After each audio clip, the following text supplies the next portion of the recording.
Okay, ladies and gentlemen, this tutorial is going to be showing you how to make a contact sheet for your images after you shoot an assignment.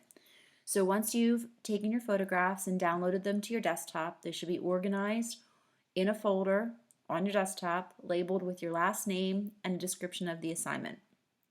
From there, we are going to get into Photoshop itself, choose File, and then we're going to go down to Automate, and then over and down to Contact Sheet 2. Don't know why it's a 2. There's never been a 1, but that's the way it is. Click that, and it's going to open up a new window. Looks like this. From there, we're going to choose the images that we want to work with. So it should be a folder as a default option. So we can click the Choose button. And here, I'm going to go to my desktop. I'm using a previous student's example of depth of field images. So I'm going to find the folder, click on it, and then I'll be able to see the files within it. Now, you do need to know how many files you're working with. So here, I could run down and count them. Okay, there's not that many. I know there's 15, but I'll show you another way to figure it out as well. So we're going to open it. We'll see that selection take place up here. And then we're going to go down and just double check our document size. That should be 8 by 10.5. A letter sheet of paper is 8.5 by 11, so this gives us a quarter inch the entire way around the paper so that nothing gets cut off when it's printed. The resolution should be 300. All the other defaults should be fine. Where you need to make some decisions is right down here for the thumbnails. So the columns and the rows can be altered and changed to fit any number of images that you want. If you don't already know, the other way to check and see how many images you have is to go back to your folder on the desktop, double click it, and open it up. If you press Command A, you'll select everything. And then if you press down on your Control button and your mouse, you'll see a window pop up, and at the top, it's asking if you want a new folder. We don't. We just want to find out how many are in there. So here it tells me 15 images, 15 items within this folder I'm making the contact sheet for. So once I know the number I'm working with, I'm going to close that and then make some decisions. You want to use some simple multiplication and figure out what makes sense so that you fit all of your images on one page. Now, if you're working with more than, say, 30 to 35, you might want to, well, you should probably consider going to 2 pages. So for example, if you have 40 images, you could make 2 contact sheets with 20 images to a page. Make sense?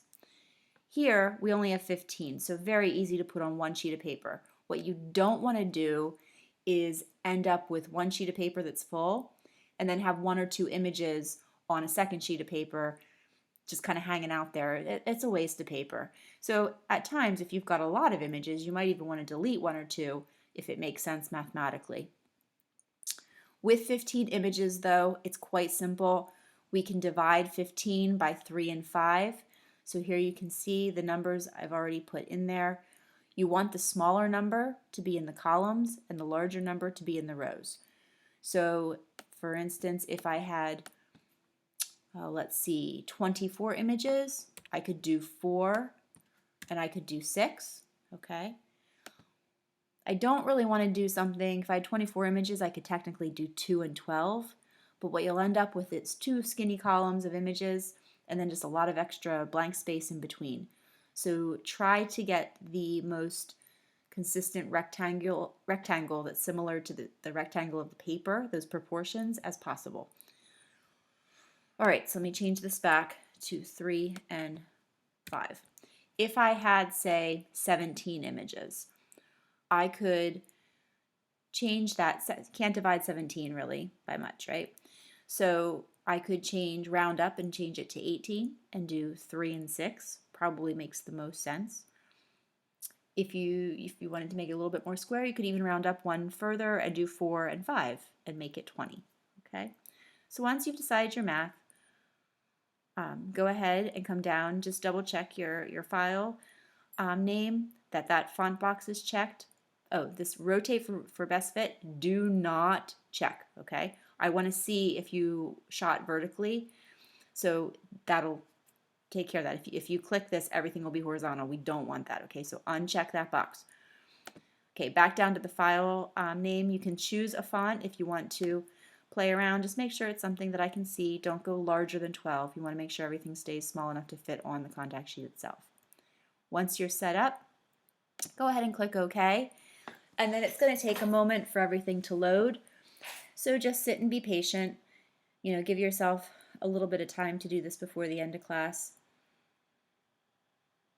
Contact sheets are really great because they give us a quick, easy, tangible way to pass things around, look at images, get comparisons, get feedback from classmates, from myself. They're quite handy. And in the old days, we would have laid out a plastic sheet full of negatives and put a piece of photographic paper underneath it and exposed it in the dark room. But this is a lot more flexible and much more convenient. Okay, so here it's loaded, and we can see now these did all happen to be horizontal images, but you can see the columns and the rows. Everything fits snug as a bug on one page. And from here, I'm going to save it, and I want to save it as a JPEG. Okay, this is a PSD file. It's quite large, so we're going to save it as a JPEG so it's not taking up so much space. So from File down to Save As. From there, make sure you're on your desktop. I'm going to use my back arrow just to get behind the 1, delete that, and then use my left arrow to scroll over, add your last name.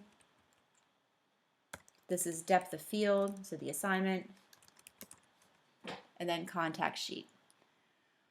Then you're going to change your format from Photoshop down to JPEG. And choose Save. Always double check to make sure the quality is 12. You can change it here, or you can drag the arrow over, hit OK. And it's going to save save a file right here on my desktop. Okay. I'm then going to, once I know I have this, delete the PSD version. So I'm going to close it, and I'm going to say that it doesn't need to be saved. And in fact, then you're kind of done with Photoshop, so you can just quit it. To print the image, it's faster and simpler to simply double-click the file so that it opens in Preview. Now, if you drag it into Photoshop, it'll open in Photoshop, but Preview is a much quicker, more efficient way. Once it's open, go to File, Print, and because it's in color, and color is an element that we are continually thinking about as we make our photographs, we want to print it to the library copier. The other option in our room is the HP 427. LP 427. That's the laser printer. It's black and white. Just isn't the same. Okay, so choose the library copier so you get a nice color print of your images. All right, if you want to double check and make sure that nothing gets cut off, check this scale to fit box. That way you know you're safe. And go ahead and choose Print. Then go get your image, bring it back to the classroom, and you're ready to turn it in. After, you write your name on it, and please write your name on the front of the contact sheet. It makes it a lot easier for me, as well as the assignment description. Then you're it. You're done. Okay, congratulations.